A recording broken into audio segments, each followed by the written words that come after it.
You're listening to Give God 90, where we're not afraid of the tough biblical questions, because we will dig through the language, the culture, and the history to find the truth revealed in the words of our Creator.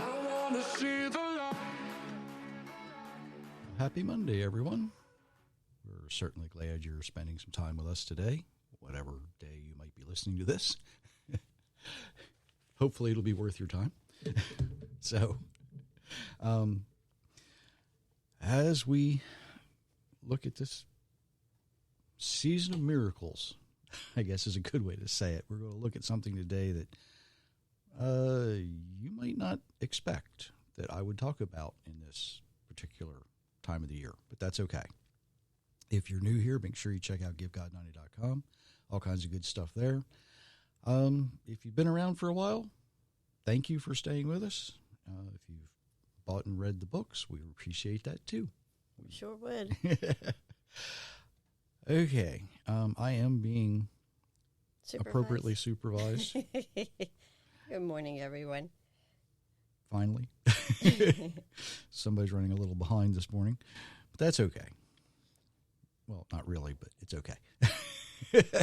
It will have to do. Some of the things we put up with. We can say the same thing about the Creator, though, can't we? I have talked a lot about division, right? Especially division among the Christian denominations. And we're going to look at something today that is along those lines, kind of. Mankind divides itself for a lot of reasons, don't we? We divide ourselves based on race or ethnicity, nationality, religion. Even religions divide themselves.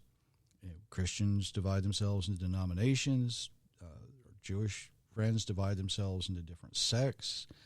Even Buddhists and Muslims can't get away from dividing themselves in their own religions. It seems to be a pattern of what we do. Seems to be kind of how we are. It's how we, that person's different than I am. There must be something wrong with them. Not necessarily.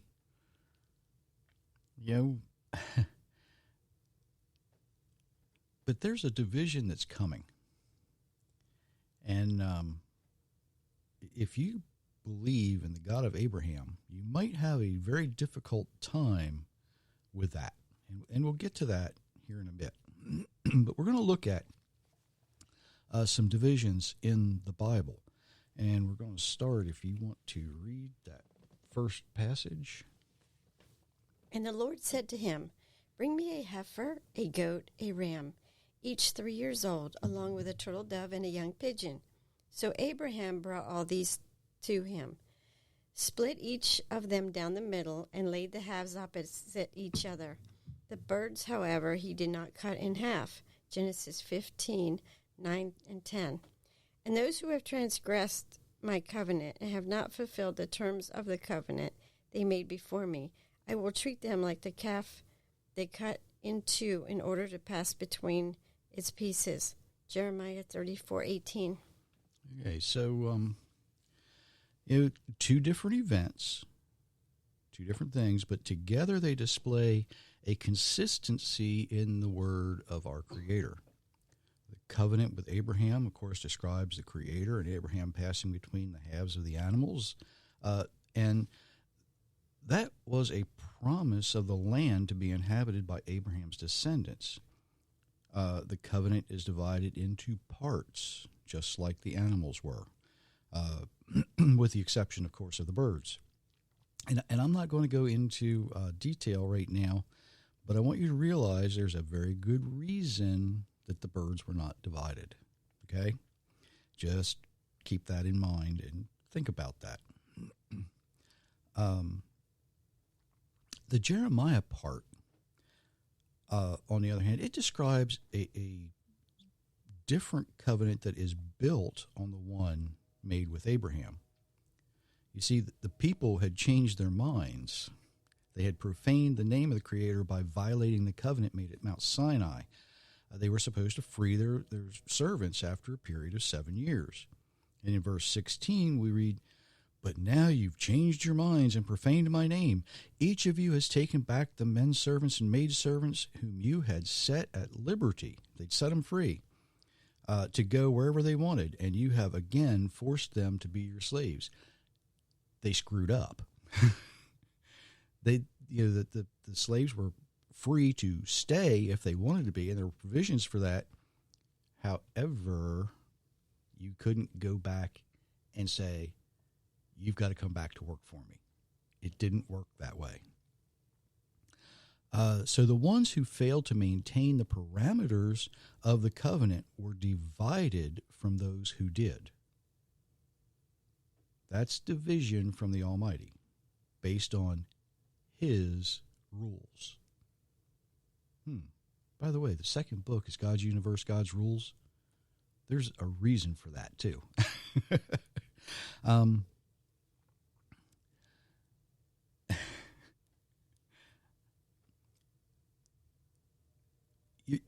We're going to look at something that might confuse a lot of Christians, especially. Until you understand that the covenant made at Sinai actually builds on the covenant made with Abraham. It's part of the same thing. It just,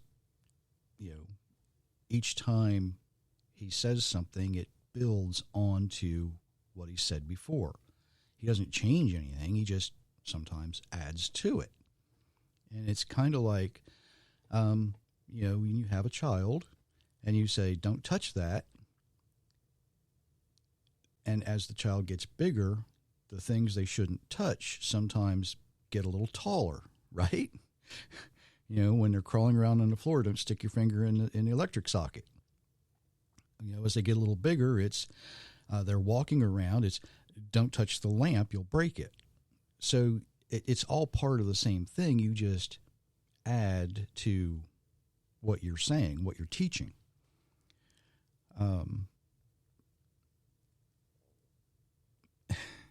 Because the animals were divided, except for the birds, the Creator then has the right to divide mankind when we break our part of that covenant. You see, there's more punishment, more consequences is probably a better word, than just once. It can happen over and over and over again. Every time we mess up, something happens. And it's usually happening to teach us a lesson. Just like when you're raising children. Don't touch that. And you move them away and they go back. Don't touch that. They go back. Maybe you smack their fingers a little bit or whatever you do. So, the same thing keeps happening again and again and again. And I should probably remind everybody again that the covenant made at Sinai was with the mixed multitude. You see, everybody who chooses to have the God of Abraham as their God is bound by that covenant.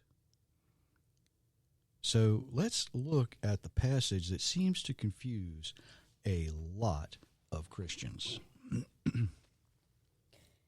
Do you think that I have come to bring peace to the earth? No, I tell you, but division. From now on, 5 in a household will be divided, 3 against 2 and 2 against 3. They will be divided, father against son, and son against father, mother against daughter, daughter against mother, mother-in-law against daughter-in-law, daughter-in-law against mother-in-law. Luke 12:51 through 53. Do not assume that I come to bring peace on earth. I have not come to bring peace, but a sword. For I have come to turn a man against his father, a daughter against her mother, a daughter-in-law against her mother-in-law. A man's enemies will be the members of his own household. Matthew chapter 10, verse 34 through 36. I guess the reason he didn't mention son-in-law against mother-in-law is because that's been a division since the beginning. I don't know. Anyway, bad attempt at humor. Maybe. These two passages describe the same event told by two different writers. You know, it didn't happen twice. It's the same thing. It's just told it from two different perspectives. And the reason they're confusing is because many Christians have been taught that Yeshua, Jesus, is the Prince of Peace. You know, here in his own words, he tells everybody he didn't come to bring peace. He came to divide. But why? You know, it really is confusing for Christians to understand this, because all of a sudden this Prince of Peace that comes as this child in a manger now says, I didn't come to bring peace. I came to divide you people. Why would he say that? Well, it's for the same basic reason that Israel and Judah were divided, for the same reason described in Jeremiah that Myra read. When we violate the covenant that we agree to live by, which are the rules of the ultimate king, by the way, we profane his name. And we are turned over to the enemy. Remember when they were exiled to Babylon? I will turn you over to your enemy. How many times do we hear that? You see, he doesn't just speak and bad things happen. He uses people to make things happen. And when we're turned over to our enemy, we no longer deserve or receive the blessings or the protection that the Creator offers to those who live in his house. When a citizen of a kingdom decides that the king's rules don't apply to them and that I can just do whatever I want, the king's guards are responsible to expel that person from the kingdom. They no longer have the protection of the king. They no longer have the benefits that come with living in the kingdom. You know, much like a father who has a disrespectful adult child, if they're living in the house, quite often the thing to do is turn them over to the world and let them see what it's really like out there in the world. You know, go live on your own for a little while. Maybe you'll have a change of heart. And I know a lot of adults who were rebellious as teenagers and young adults, and later they realized, well, you know, I didn't know my parents were so smart when I was younger. I've heard people say that. I've heard a lot of people say that, actually. They're put out of the house. They're turned over to the world. You see, and here's where it gets really scary, or it should be scary for you. The same big issue holds true for Judgment Day as well. Our Creator chooses to divide. And if you're not worried about Judgment Day, you should be by the time I'm done. If you would read that next part. And I saw the dead, great and small, standing before the throne, and there were open books, and one of them was the book of life. And the dead were judged according to their deeds and as recorded in the books. Revelations 20:12. A river of fire was flowing, coming out of his presence. Thousands upon thousands attended him, and myriads upon myriads stood before him. The court was convened, and the books were opened. Daniel 7:10. I think that was Myriad. Myriad. Yeah. You see, it's not a New Testament concept. Not at all. The idea of judgment has been around a very, very long time. There's a division of mankind coming that should make you tremble, because the Creator's he's ultimately dividing mankind. He's dividing us into those who choose to follow him and those who choose to reject him. Go ahead and read that next part. The sea gave up its dead, and death and Hades gave up their dead, and each one was judged according to his deeds. The death and Hades were thrown into the lake of fire. This is the second death, the lake of fire. And if anyone has found those whose name was not written in the book of life, he was thrown into the lake of fire. Revelations 20:13-15. May their table become a snare. May it be a retribution and a trap. May their eyes be darkened so they cannot see, and their backs be bent forever. Pour out your wrath upon them, and let your burning anger overtake them. May their place be deserted. Let there be no one to dwell in their tents. For they persecute the one you struck and recount the pain of those you wounded. Add iniquity to their iniquity. Let them not share in your righteousness. May they be blotted out of the book of life and not listed in the righteous. Psalm 69:22-28. See, even David understood that the final judgment would divide mankind into two categories. Those who stand with the Creator and follow his instructions, live the way they're designed to live, and those who choose to go their own way. Those who choose to go their own way. The division is not based on how nice you are, how much you give to charity, how well you sing in the choir. That division is not based on what denominational church you go to. It's not based on it's not based on how you feel or what you say.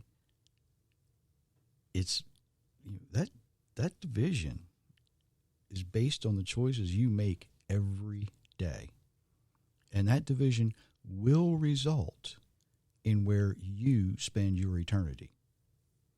And for those who think they're going to be in good company with all their sinful friends in the lake of fire, don't forget the torment described, the weeping and the wailing of teeth, gnashing of teeth. Or this little verse that nobody likes to talk about from Revelation 20:10. Yeah. The devil who had deceived them was thrown into the lake of fire and sulfur, into which the beast and false prophet had already been thrown. They will be tormented day and night forever and ever. And don't think that's some new idea either. Daniel 7:11. I kept watching because the arrogant words the horn was speaking. As I continued to watch, the beast was slain, his body was destroyed and thrown into a blazing fire. Describes the same events from two different perspectives. Daniel 12:2. Many who sleep in the dust of the earth will awake, some to everlasting life, but others to shame and everlasting contempt. And I've talked about this before. Remember that the word contempt here is to abhor. It's something so putrid, so vile, nobody wants anything to do with it. That's the way our Creator will divide mankind. And he makes their choices very, very clear. You either do it his way or you can do it your way. You can do it his way. You can spend your eternity in constant contempt and torture, torment. That's the division you're facing.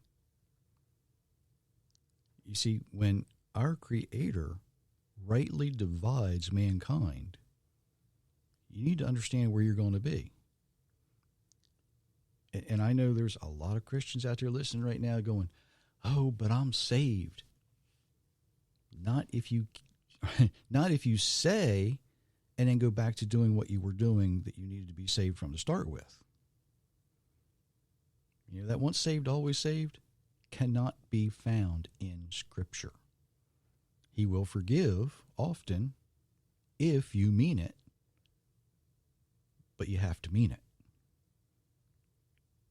You can't just say it and not mean it. You can't just say it without following it up with the things you do. He doesn't divide us based on our good intentions. He doesn't divide us based on our good feelings. He doesn't divide us concerning how many times we go to church or synagogue every week. He doesn't divide us along the things we might consider. Our Creator divides us based on His sacred word. And did our actions display a desire to be obedient to His word? Or did our actions display our arrogance toward His word while we were doing our own thing and going our own way? I have heard, and I know a lot of people who think this, an eternity in hell, my friends, if it's a little uncomfortable, it's okay. It's not just a little uncomfortable. The descriptions are not comfortable, and you should be very afraid. Think about some of the tortures of the past. Where do you think they come from? Can you imagine being drawn and quartered, but never being ripped apart? Never getting the relief of death? Can you imagine what it would be like to have, I don't know, be dropped into a pot of deep fried oil? Yeah. Well, And never die from it? John survived it, supposedly. But, I'm not sure I'd want to try. No.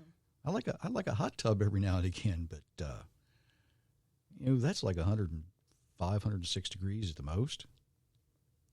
Try 200 degrees all the time. I can't remember what sulfur burns at, but it's a lot hotter than that.